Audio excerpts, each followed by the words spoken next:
السلام علیکم ورحمۃ اللہ وبرکاتہ۔ بسم اللہ الرحمن الرحیم، نحمده ونصلی ونسلم علی رسولہ الکریم، اما بعد فاعوذ باللہ من الشیطان الرجیم، بسم اللہ الرحمن الرحیم۔ قال اللہ تبارک وتعالی قد افلح من تزکی۔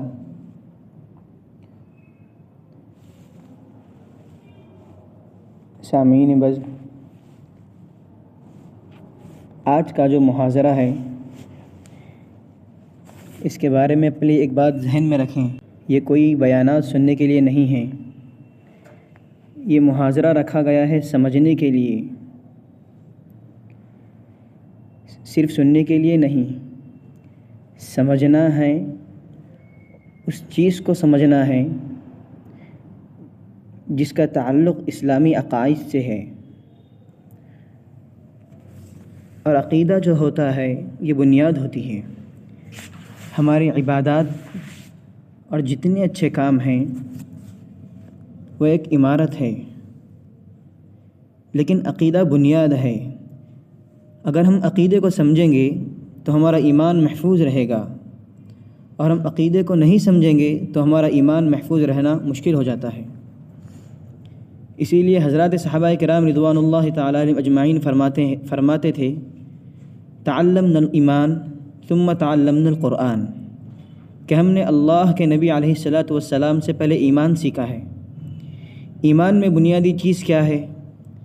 بنیادی چیز عقائد ہے، تو اللہ کے نبی علیہ الصلاۃ والسلام نے ہم کو عقائد بتلائے ہیں۔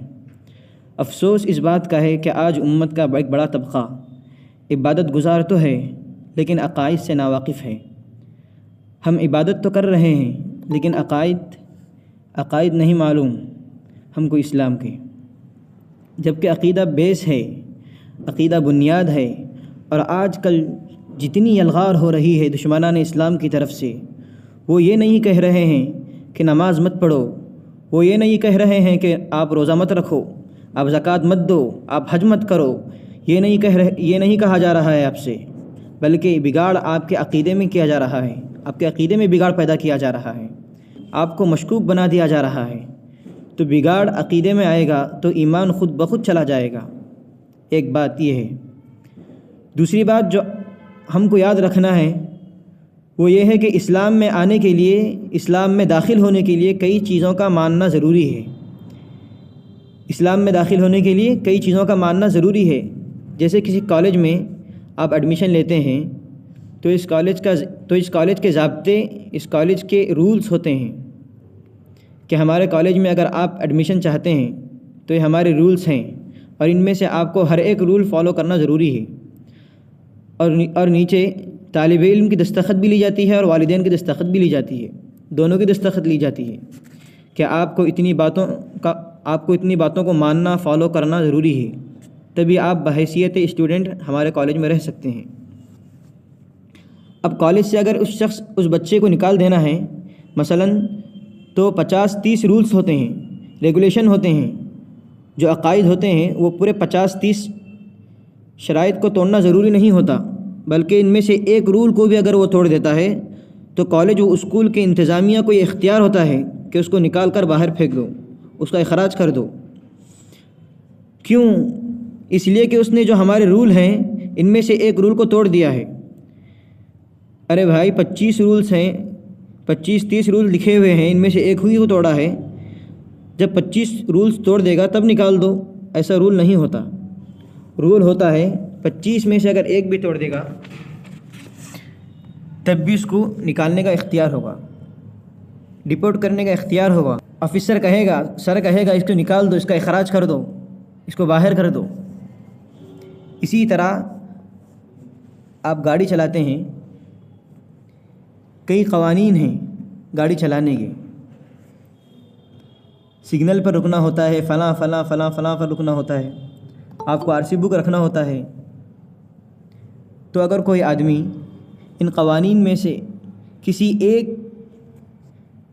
قانون کو توڑ دیتا ہے تو چالان ہوتا ہے۔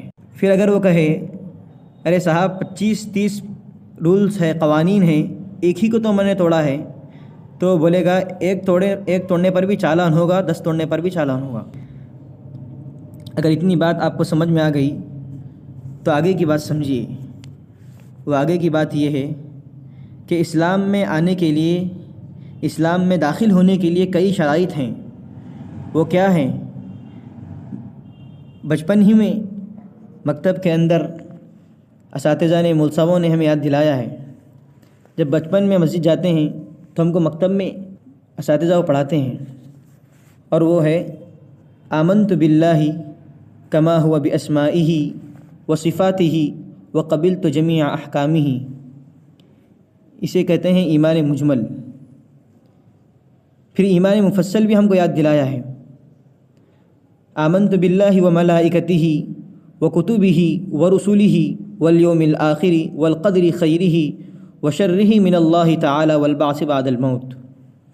ایک آدمی کو مومن بننا ہے، اسلام میں آ کر اپنے آپ کو مسلمان کہلوانا ہے، تو یہ رولز ہیں کہ اسلام اس کو ماننا پڑے گا، اسلام اس کو تسلیم کرنا پڑے گا، اس کو فالو کرنا پڑے گا کہ اللہ کو ایک ماننا بھی ہو، اللہ کو ایک بھی ماننا ہے، اس کی صفات کو بھی ماننا ہے، اسلام کے سارے احکام کو بھی ماننا ہے، اللہ کو ماننا، اس کے فرشتوں کو ماننا، اللہ کی کتابوں کو ماننا، اللہ کے نبیوں کو ماننا، آخرت کے دن کو ماننا، تقدیر پر ایمان لانا، یہ سارے رولز ہیں اسلام میں آنے کے لیے، داخل ہونے کے لیے۔ اسے کہتے ہیں عقائد، یہی بیس ہیں، یہی بنیاد ہیں۔ حضرت شیخ سعدی رحمۃ اللہ علیہ فرمایا کرتے تھے، شعر ہے، اس کا ترجمہ یہ ہے کہ جو بنیاد کا پہلا پتھر جو ہوتا ہے، اگر پہلے پتھر کو ٹیڑھا رکھ دیا جائے تا سریا می روت دیوار کش، تو اب وہ دیوار سریا تک بھی لے جائیں تو ٹیڑھی ہی چلی جائے گی، سیدھی نہیں جائے گی۔ تو میرے بھائیوں، اصل چیز عقیدہ ہے۔ آج آپ عقیدے کو درست کرنا ہے۔ آج آپ کو محاضرے میں یہی بتایا جائے گا کہ بازار میں کتنے فرقے پھر رہے ہیں جو آپ کو یہ نہیں کہیں گے کہ نماز مت پڑھو، روزہ مت رکھو، حج مت کرو۔ گڑبڑ سارا کا سارا آپ کے عقیدے میں کر ڈالیں گے۔ کیوں؟ عقیدہ اگر خراب ہو گیا تو سب کچھ خراب ہو جائے گا۔ کیوں؟ عقیدے کی خرابی ایمان میں خرابی پیدا کر دیتی ہے۔ ایمان میں فساد کہاں سے پیدا ہوتا ہے؟ ایمان میں فساد عقیدے کے بگاڑ سے پیدا ہوتا ہے۔ عقیدہ خراب ہو گیا، خلاص سب کا سب اعمال غارت میں مل جائیں گے۔ اور بات یاد رکھیں، ہماری نجات کا آخری سہارا، سب کی نجات کا آخری سہارا، بلکہ پوری امت محمدیہ کی نجات کا آخری سہارا ایمان ہے۔ ایمان آخری سہارا ہے۔ جہاں تک اعمال ہے، ہماری جھولی میں دو رکعت سلیقے کی نماز نہیں جو اللہ کے سامنے پیش کر سکیں کہ مولا یہ 2 رکعت خالص نماز میں نے پڑھی ہے، اسے قبول فرما۔ کون دعویٰ کر سکتا ہے کہ میری جھولی میں ایسی 2 رکعت نماز ہے جس میں نے کبھی دنیا کا خیال آنے نہیں دیا؟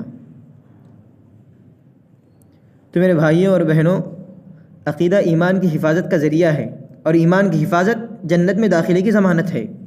اگر ایمان میں فساد آ گیا، عقیدے میں فساد آ گیا، تو ایمان میں فساد آئے گا، اور ایمان میں فساد آنے کے بعد انسان چاہے کتنی عبادت کر لے، اس کا کوئی اعتبار نہیں ہوگا، کوئی اعتبار نہیں۔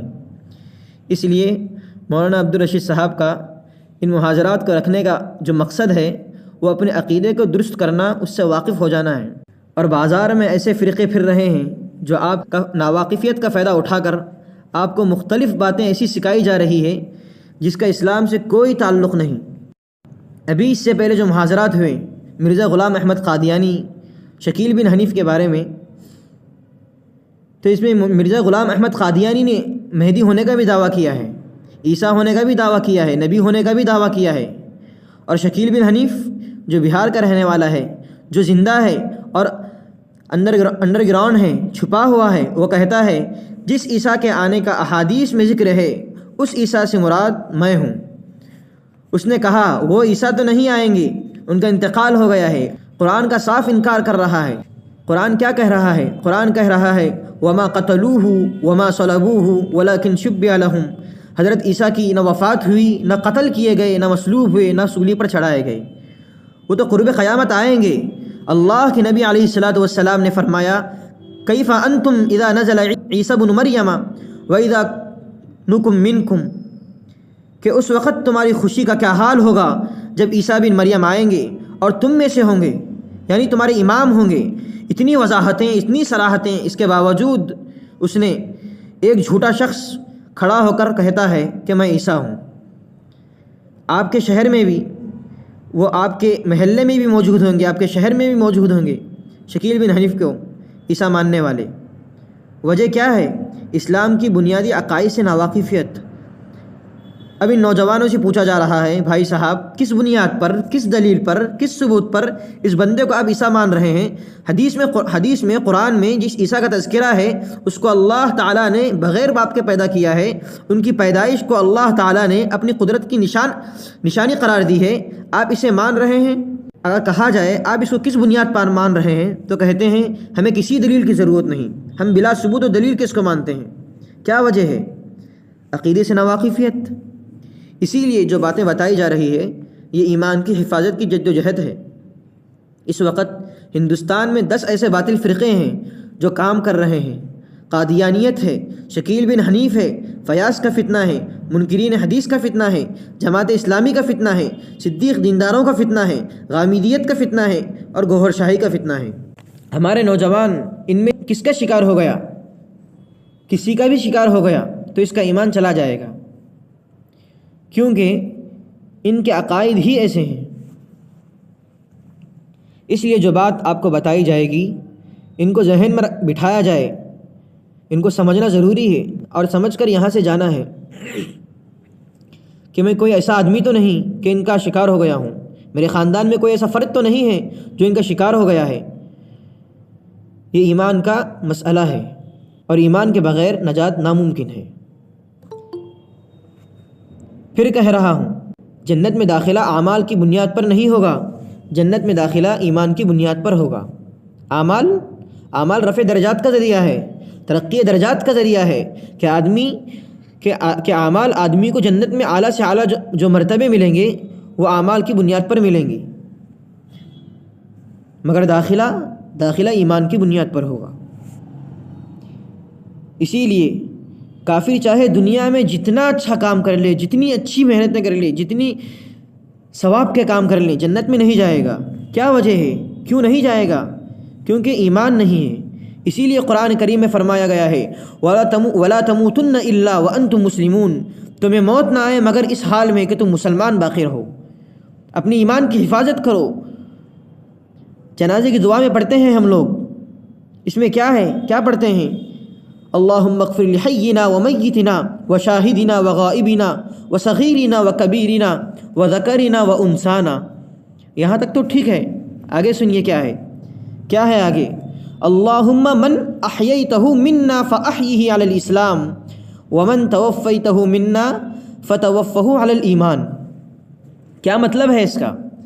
اے اللہ، ہم میں سے جو لوگ زندہ ہیں اسلام پر زندہ رکھیے، ومن توفیتہ منا، ہم میں سے جس کی وفات کا وقت آ جائے، فتوفہ علی الایمان، اے اللہ ایمان پر موت دیجیے۔ فتوفہ علی الایمان کہا گیا ہے، علی الاعمال نہیں۔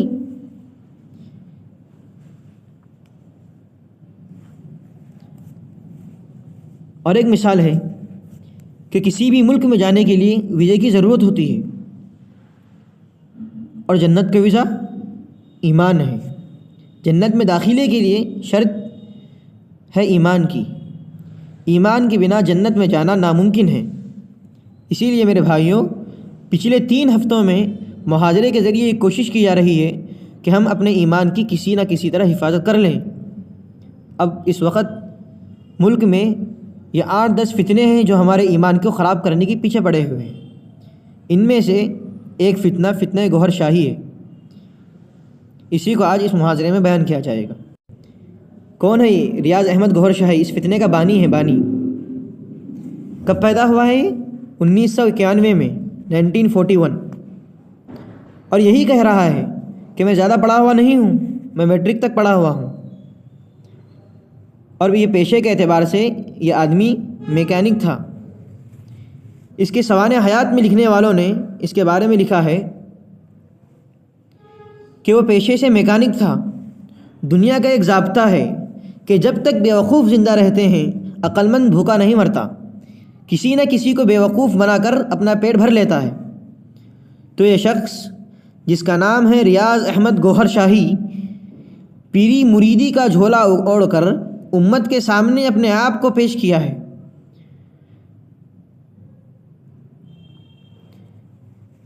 اب میں تمام باتوں کو چھوڑ کر سیدھا مدعے پر آتا ہوں۔ انشاءاللہ وقتاً فوقتاً اس کے حالات آتے جائیں گے۔ اور یہ گوہر شاہی، ریاض احمد گوہر شاہی، پیری مریدی کا جھولا دے کر تمام لوگوں کو اپنے جال میں پھانستا چلا جا رہا ہے کہ تصوف کو، طریقت کو ہم لوگ بھی مانتے ہیں، تسلیم کرتے ہیں، مگر وہ سب کچھ اس وقت قابل قبول ہے جب شریعت کے دائرے میں ہو۔ میرے اس جملے کو یاد رکھیے، شریعت کے دائرے کے اندر ہو تو وہ قابل قبول ہے۔ جب یہ شریعت کے دائرے سے نکل جائے تو یہ بہت سارے فتنوں کو، بہت سارے خرابیوں کو جنم دیتا ہے۔ آج ہمارے شہر میں تصوف کے نام پر بہت سی خرابیاں ہیں۔ ان میں سب سے پہلے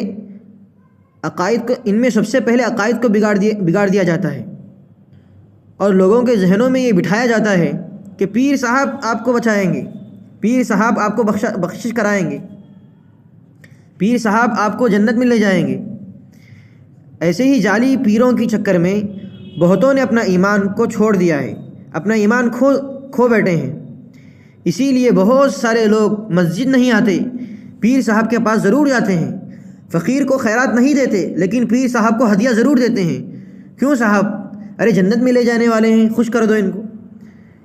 تو ایک تو ان لوگوں کی وجہ سے، جاہل پیروں کی وجہ سے عقائد میں بگاڑ آ گیا، اور انہی جاہل پیروں کی وجہ سے امت اعمال کو چھوڑ بیٹھی ہے، اسی پر بھروسہ کر کے کہ پیر صاحب ہمیں جنت میں لے جائیں گے، پیر صاحب اللہ کے پاس ہماری سفارش کریں گے، پیر صاحب ہماری بہت پہنچے ہوئے ہیں۔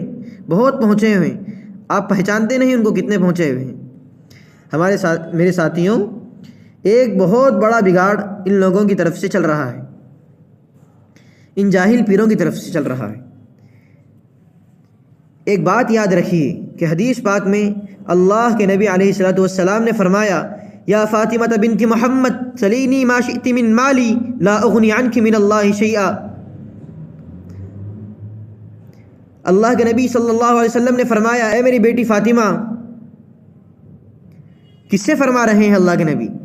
اپنی بیٹی سے، جس کے لیے ہم کہتے ہیں جگر گوشہ رسول اللہ کا جگر، جس بیٹی کی محبت میں اللہ کے نبی علیہ الصلوۃ والسلام نے فرمایا فاطمہ مجھ سے ہے اور میں فاطمہ سے ہوں۔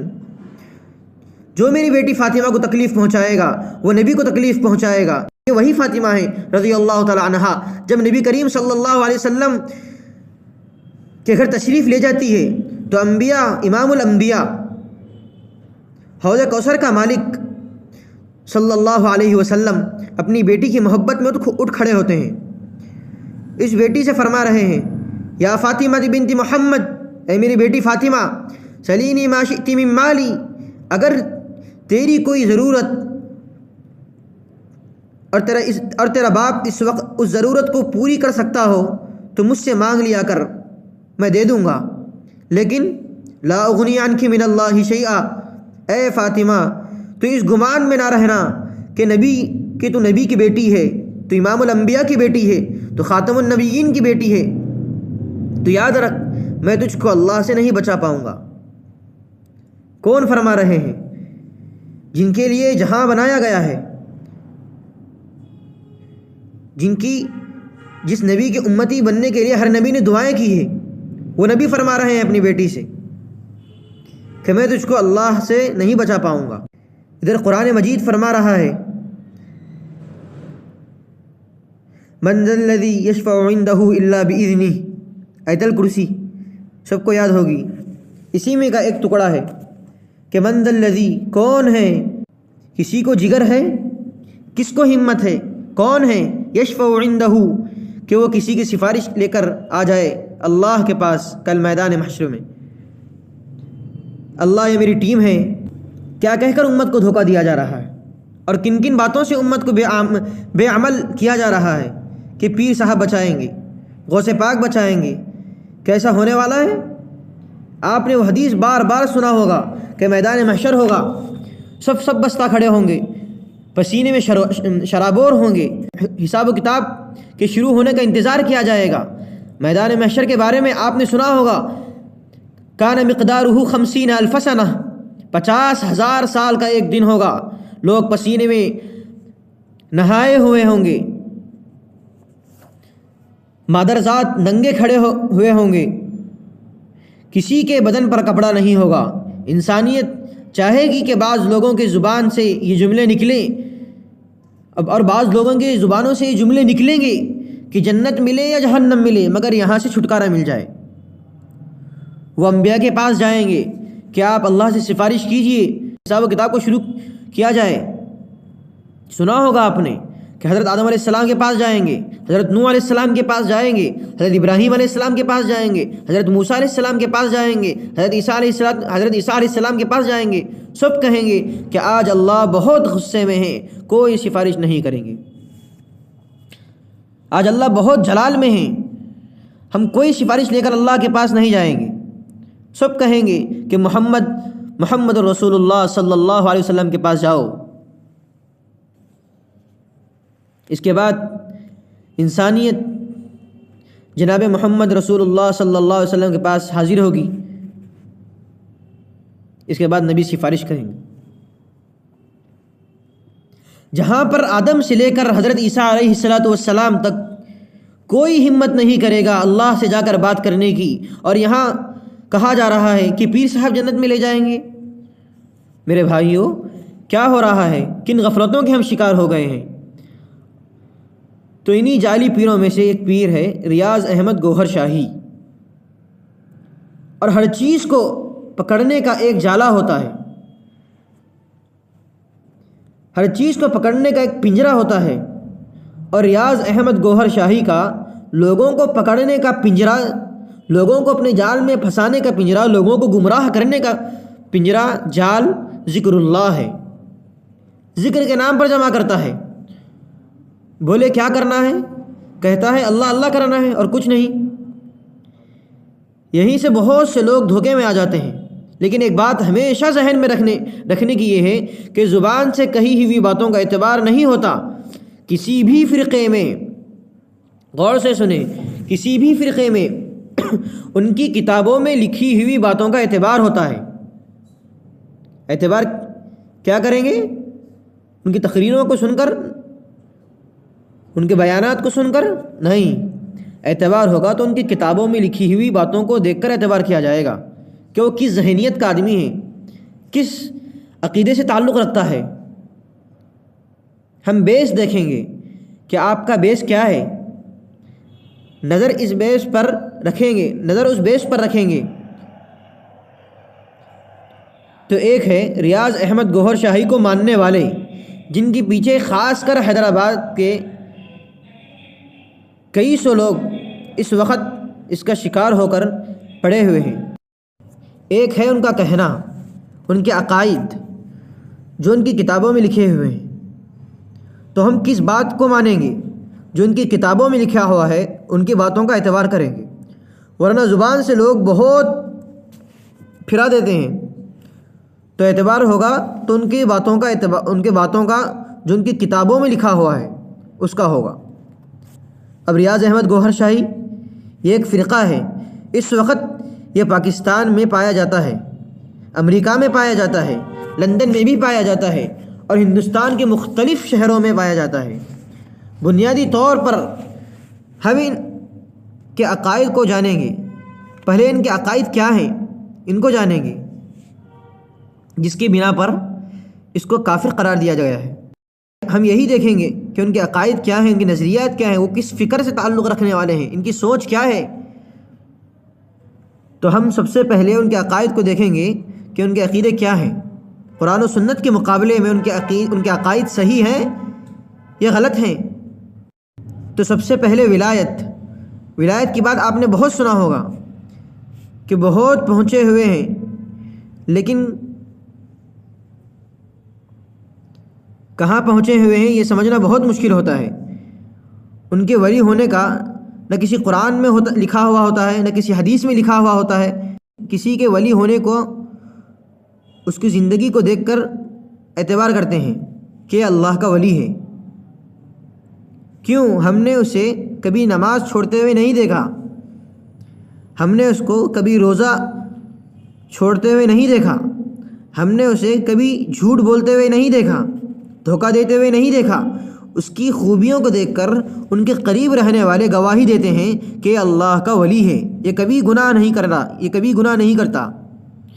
لیکن ان کے بارے میں ان کے نام کے ساتھ نہ قرآن میں کوئی آیت آتی ہے، نہ حدیث کے ذخیرے میں کوئی حدیث ہے. تو سب سے پہلے ولایت کے بارے میں یہ ذہن میں رکھیں کہ ہر زمانے کے نیک لوگوں نے اس زمانے کے نیک آدمی کے بارے میں یہ گواہی دی ہے کہ اللہ کا ولی ہے. کیوں؟ ان کی زندگی قرآن کے مطابق ہے، ان کی زندگی سنت کے مطابق ہے، ان کی زندگی حدیث کے مطابق ہے. اس کو دیکھ کر لوگوں نے گواہی دی ہے کہ یہ اللہ کا ولی ہے. اور ان کے بارے میں قرآن میں اللہ نے فرمایا الا ان اولیاء اللہ لا خوف علیہم ولا هم يحزنون. اسے کسی قسم کی پریشانی نہیں، دنیا میں نہ دنیا میں ہوگی نہ آخرت میں ہوگی. تو یہ بات ذہن میں رکھیں. اب ریاض احمد گوہر شاہی نام کا یہ شخص پاکستان میں پیدا ہوا تھا، بعد میں چل کر یہ مر گیا. اس کے چند عقائد ہیں جو میں آپ کو بتانا چاہتا ہوں. سب سے پہلے اس نے کہا کہ ولی اسے کہتے ہیں جس نے اللہ کا دیدار کیا ہو. کسے کہتے ہیں ولی؟ جس نے اللہ کا دیدار کیا ہو. پاسبل چیز، نہیں ہونے والی چیز، دنیا میں کبھی نہیں ہونے والی چیز کہ دنیا میں اللہ کا دیدار ممکن ہے. جو کہے گا جھوٹ کہے گا. حضرت موسیٰ علیہ السلام نے فرمایا تھا کہ اے اللہ میں آپ کو دیکھنا چاہتا ہوں، میرا جی چاہتا ہے کہ میں آپ کو دیکھوں. موسیٰ علیہ السلام کو کیا کہا گیا؟ موسیٰ علیہ السلام کو کلیم اللہ کہا جاتا ہے. وہ ڈائریکٹ اللہ سے باتیں کیا کرتے تھے. جب آدمی بات کرتا ہے تو آگے کا مرحلہ دیکھنے کا ہوتا ہے. بات چیز سے آغاز ہوتا ہے.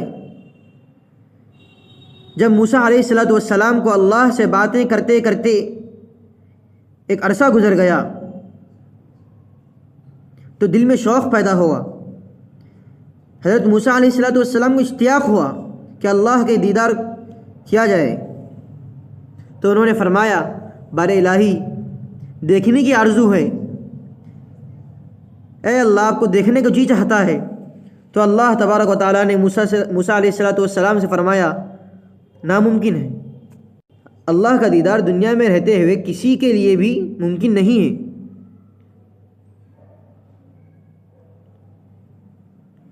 ولی تو ولی صحابہ کے لیے بھی ممکن نہیں ہے، لیکن یہ شخص کہتا ہے ولی اسے کہتے ہیں جس نے اللہ کا دیدار کیا ہو. اور دوسری بات اس نے کہا، پہلے تو کہا ولی اسے کہتے ہیں جس نے اللہ کا دیدار کیا ہو، اور آگے بڑھ کر کہتا ہے اگر اللہ کا دیدار نہ کیا تو نہ کیا، اللہ سے باتیں کی ہو، گفتگو کی ہو، یہ بھی ناممکن ہے ہمارے لیے.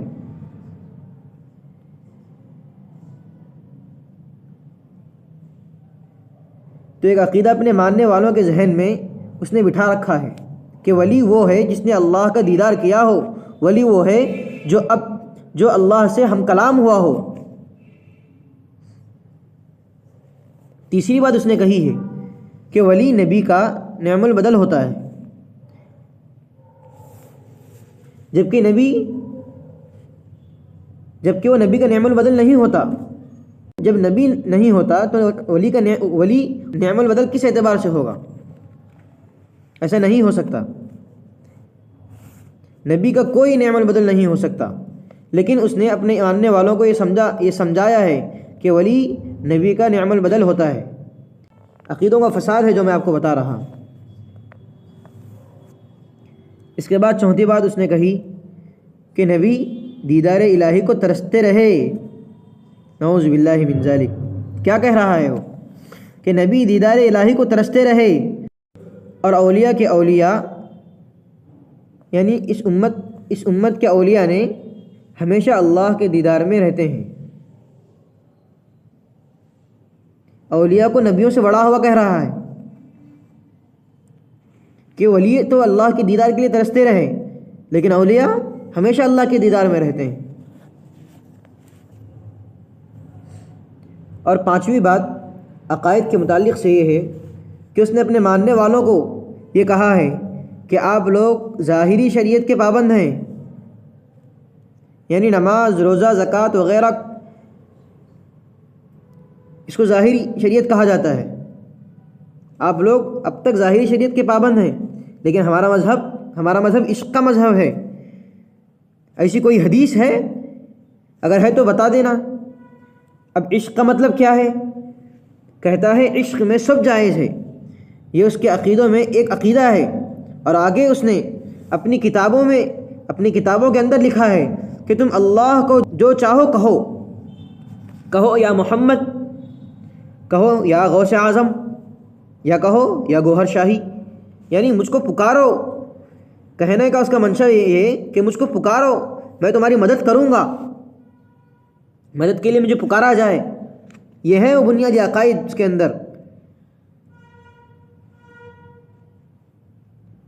اور جب اس کے پاس کوئی عیسائی آتا ہے تو کہتا ہے کہ عیسیٰ روح اللہ پڑھو، اور اگر کوئی یہودی آتا ہے تو کہتا ہے تم موسیٰ کلیم اللہ پڑھو، اور جب کوئی مسلمان آتا ہے تو اس سے کہتا ہے تم محمد رسول اللہ کہو، اور اگر کوئی غیر مذہب کا آدمی آتا ہے تو اس سے کہتا ہے تم میرے نام کا وظیفہ پڑھو، یعنی یا گوہر شاہی یا گوہر شاہی یا گوہر شاہی پڑھا کرو۔ جتنے عقائد ہیں سب قرآن کے خلاف ہیں۔ سورہ 3 اگر آپ نے پڑھی ہو، یاد ہو، تو اس میں ایک آیت ہے، اس آیت کا ٹکڑا الا الذین آمنوا وعملوا الصالحات فلہم اجر غیر ممنون، یہ آیت کا ٹکڑا ہے۔ اس کے اندر اللہ تبارک و تعالیٰ نے فرمایا الا الذین آمنوا، جو لوگ ایمان لائے پھر نیک اعمال کیے ان کے لیے جنت ہے، ان کے لیے بڑے بڑے انعامات ہیں۔ لیکن گوہر شاہی کیا کہتا ہے؟ گوہر شاہی کہتا ہے اعمال پہلے ہے، ایمان بعد میں ہے۔ اور 1400 سال سے ہم کیا سنتے آ رہے ہیں کہ ایمان پہلے ہے، اعمال بعد میں ہے۔ اس طرح کے عقائد دنیا میں پھیلائے جا رہے ہیں۔ ایک بات اور سمجھنے کی ہے، یہ اکثر درگاہوں پر ہو یا اس طرح کے جعلی جو پیر ہوتے ہیں، یہ کہتے ہیں کہ شریعت الگ ہے، طریقت الگ ہے۔ آپ نے سنا ہوگا بہت سے لوگوں سے یہ کہا جاتا ہے کہ شریعت الگ، طریقت الگ۔ ریاض احمد گوہر شاہی بھی یہی کہتا ہے کہ شریعت کا قانون الگ ہے، طریقت کا قانون الگ ہے۔ شریعت کا قانون طریقت پر لاگو نہیں ہوگا، طریقت کا قانون شریعت پر لاگو نہیں ہوگا۔ بات سمجھ میں آ رہی ہوگی۔ انہوں نے دو چیزوں کو الگ الگ کیا ہے، ایک شریعت ہے، ایک طریقت ہے۔ اس کا کہنا ہے جس طرح امریکہ کا قانون ہندوستان والوں پر اور ہندوستان والوں کا قانون امریکہ والوں پر لاگو نہیں ہوگا، ٹھیک اسی طرح شریعت کا قانون طریقت پر اور طریقت کا قانون شریعت پر لاگو نہیں ہوگا۔ جبکہ طریقت کا کوئی بھی طریقہ اسی وقت معتبر ہوتا ہے جب تک وہ شریعت کے دائرے میں ہو۔ کوئی بھی طریقہ شریعت اس کی اجازت دیتی ہے تو کیا جائے گا، اگر اجازت نہیں دیتی تو نہیں کیا جائے گا۔ اس کے باوجود گمراہ کن باتیں آج ہمارے معاشرے میں پھیلائے جا رہے ہیں پیری مریدی کے نام پر۔ وہ کہتا ہے کہ ہمارا عشق کا مذہب ہے، جگہ جگہ گوہر شاہی کی کتابوں میں لکھا ہوا ہے کہ ہمارا عشق کا مذہب ہے۔ کیا مطلب ہے اس کا؟ بول رہا ہے عشق میں سب کچھ جائز ہے، اسی لیے خود گوہر شاہی نے اپنے بارے میں لکھا ہے کہ میں عشق میں کھو کر 12 سال نہ نماز پڑھی، حد یہ ہے کہ میں نے جمعہ بھی نہیں پڑھی۔ پوچھے بھائی کیوں نہیں پڑھی؟ کہتا ہے کہ میں عشق خدا میں کھو گیا تھا۔ یہ شراب پیتا تھا، نشہ کرتا تھا اور چرس پیتا تھا، اور پوچھا گیا ارے بھائی یہ سب کام کیوں کر رہا ہے، اس کی کیا وجہ ہے؟ تو اس کی وجہ بتاتا ہے کہ بھائی ہمارا عشق کا مذہب ہے، عشق میں سب جائز ہوتا ہے۔ 12 سال تک نمازیں چھوڑی جا رہی ہے، لیکن پھر بھی یہ پیر بنے بیٹھے ہیں۔ کیوں؟ اس لیے کہ پیر اڑتا نہیں بلکہ مرید اس کو اڑاتے ہیں۔ بہت پہنچے ہوئے ہیں۔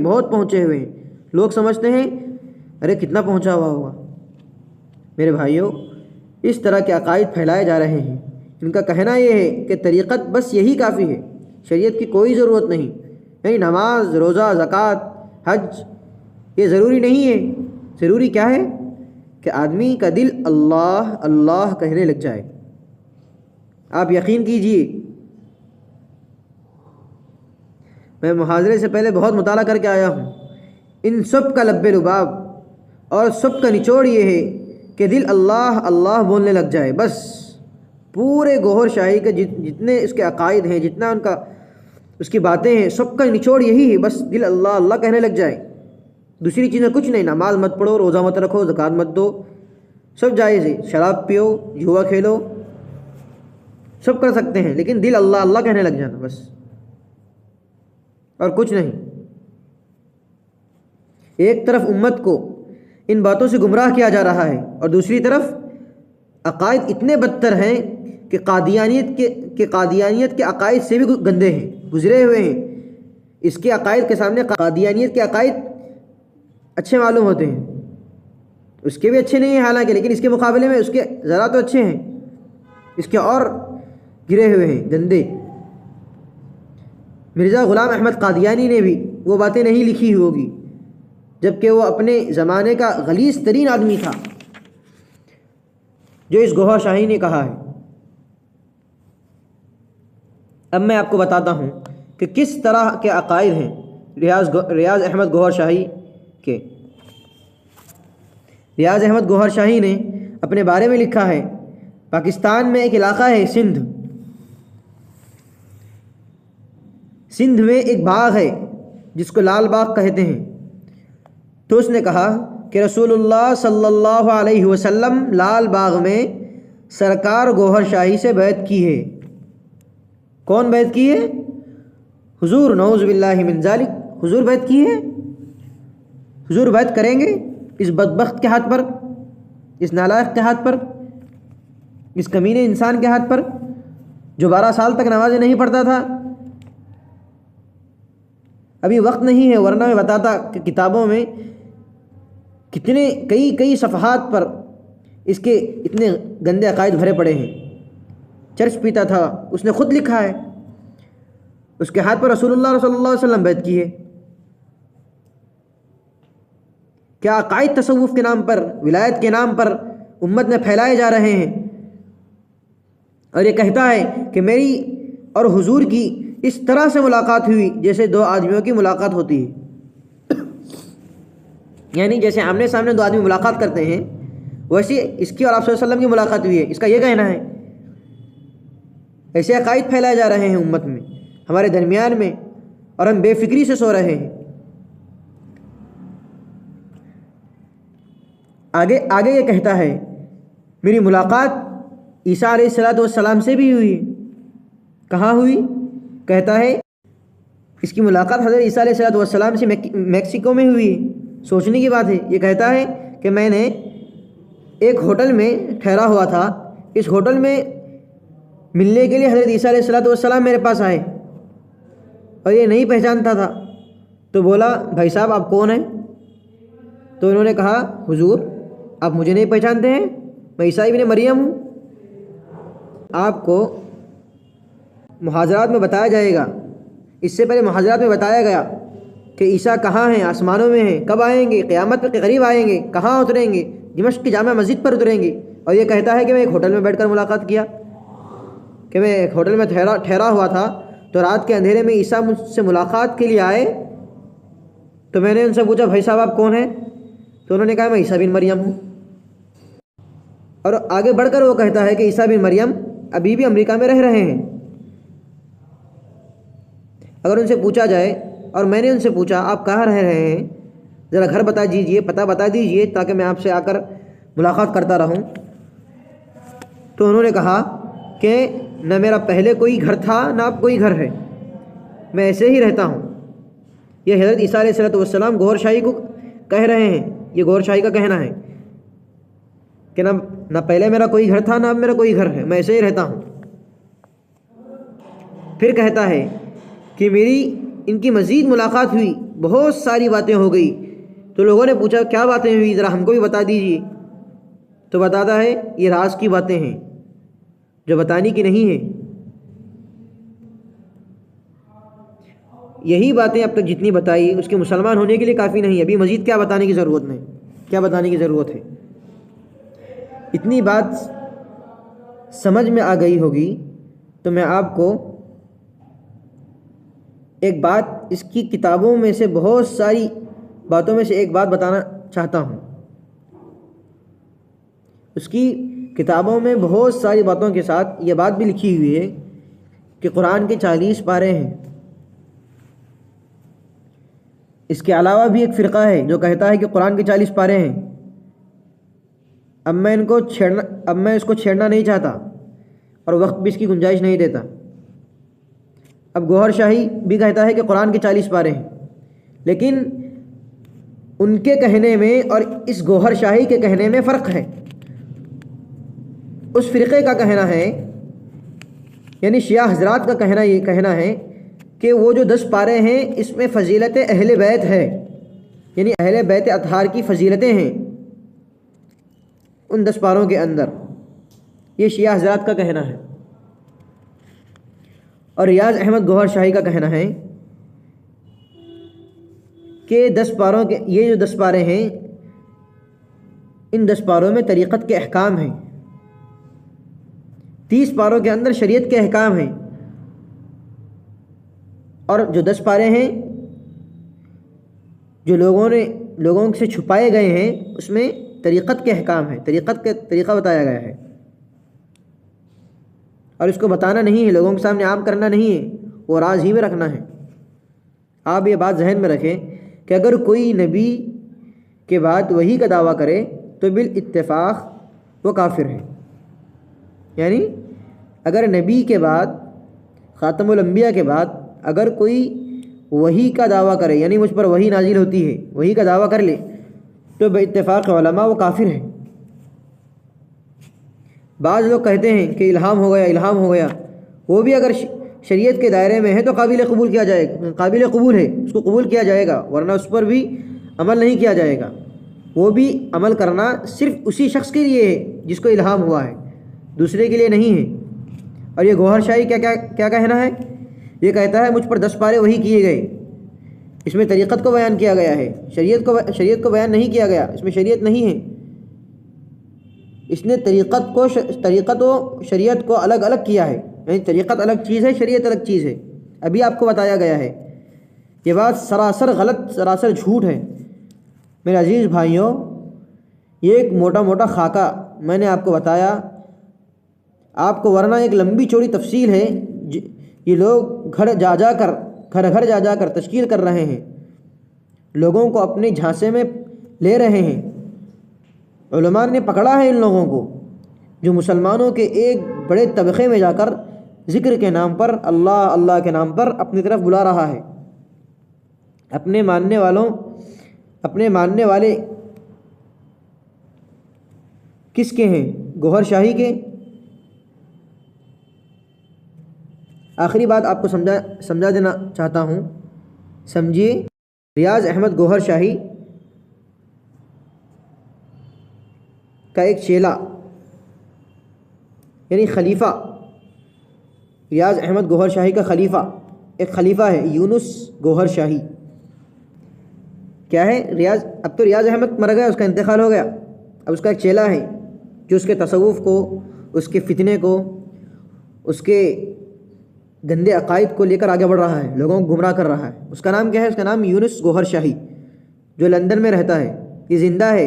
انڈیا کے ٹائم کے حساب سے رات 2 بجے یہ آن لائن آتا ہے اور اپنے ماننے والوں سے یہ خطاب کرتا ہے۔ ایک کلپ ہے اس کی یونس احمد گوھر شاہی کی۔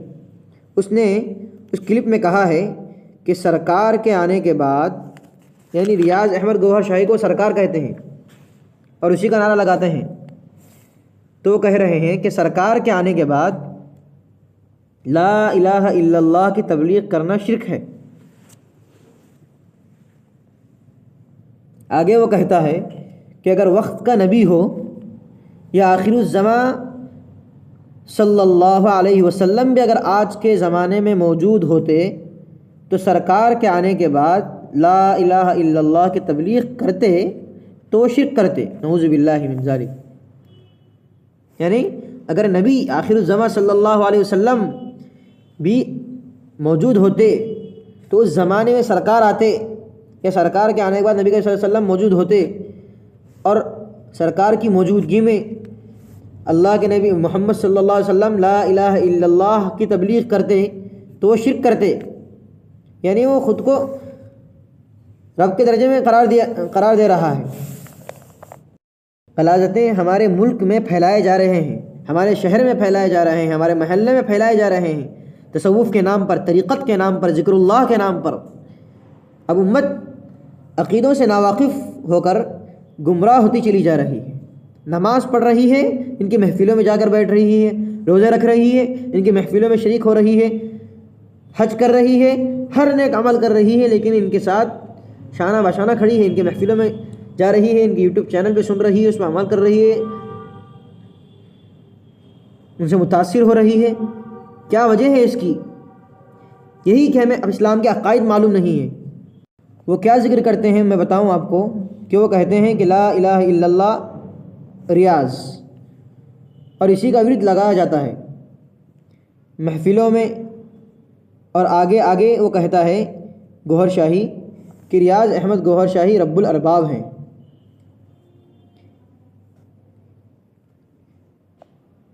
دین کے بینر تلے یہ کفر پھیلایا جا رہا ہے کہ گوہر شاہی رب الارباب ہیں۔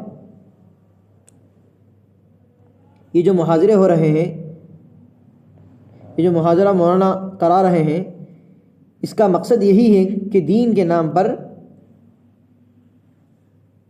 عقیدوں کو بگاڑنے والے ان فتنوں سے آپ واقف ہوں، تاکہ آپ باطل کے سامنے ڈٹے رہیں، تاکہ آپ اپنے شہروں میں، اپنے محلوں میں باطل کے خلاف دین کے سپاہی بن کر کھڑے ہو جائیں، کمر بستہ ہو کر کھڑے ہو جائیں۔ دین کی بات بند کمرے میں ہونے کی کیا ضرورت ہے؟ اگر کوئی بند کمرے میں جمعہ کی نماز پڑھتا ہے تو اس کی نماز نہیں ہوتی۔ بند کمرے کے اندر اگر کوئی عید کی نماز پڑھتا ہے، اس کی عید کی نماز جائز نہیں۔ سب کو اجازت ہونی چاہیے، اجازت عامہ ہونی چاہیے، تبھی جمعہ کی نماز ادا ہو جائے گی، جمعہ جائز ہوگی، عید کی نماز ادا ہوگی۔ اور یہ بند کمرے میں اور اس کے ماننے والے بند کمرے میں نوجوانوں کو بٹھا کر، بند کمرے میں ناواقف بچوں کو بٹھا کر ان کا برین واش کیا جا رہا ہے، ان کی ذہن سازی کی جا رہی ہے، ان کو گمراہ کیا جا رہا ہے۔ میرے بھائیوں، اگر ہم دین کی حفاظت نہیں کر سکتے، اگر ہم اسلام کی حفاظت نہیں کر سکے، حضور کے ختم نبوت کی حفاظت نہ کر سکے، اگر غفلت کریں گے، کل ہماری نسلیں اسلام پر باقی نہیں رہ سکتی۔ کسی نہ کسی دھوکے باز، عیار اور مکار اور کسی بدماش کا شکار ہو کر اپنا ایمان کھو بیٹھے گی۔ آج ضرورت ہے کہ ہم اپنے محلوں میں، اپنی بستیوں میں اسلام کا محافظ، عقائد کا پہرے دار بن کر کھڑے ہو، اپنے بچوں کی حفاظت کریں، مکاتب پڑھائیں، اپنے بچوں کو مکاتب میں ڈالیں، اسلام کی بنیادی عقائد بتائیں، جو بھی بتائے گئے ایمان مجمل، ایمان مفصل، کہ اللہ پر ایمان لانا، رسول پر ایمان لانا، کتابوں پر ایمان لانا، فرشتوں پر ایمان لانا، یہ سب عقائد ہیں، اپنے بچوں کو بتائیں اور انہیں ایمان سے واقف کرائیں، علماء کی محبت ان کے دلوں میں پیدا کریں، علماء سے جڑ کر رہنے کی، علماء ربانیین سے جڑے رہنے کی انہیں تلقین کریں، ان کے علماء ربانیین کی محبت ان کے دلوں میں بٹھائیں کہ اگر امت علماء سے جڑ کر رہے گی تو کبھی کسی فتنے کا شکار نہیں ہوگی۔ اور دعا کرتے رہیں کہ اللہ ہم سب کو، ہماری اولاد کو، ہماری نسلوں کو ہماری نسلوں کی ایمان کی حفاظت کرے اور ایمان پر موت دے۔ آمین۔ وآخر دعوانا الحمدللہ رب العالمین۔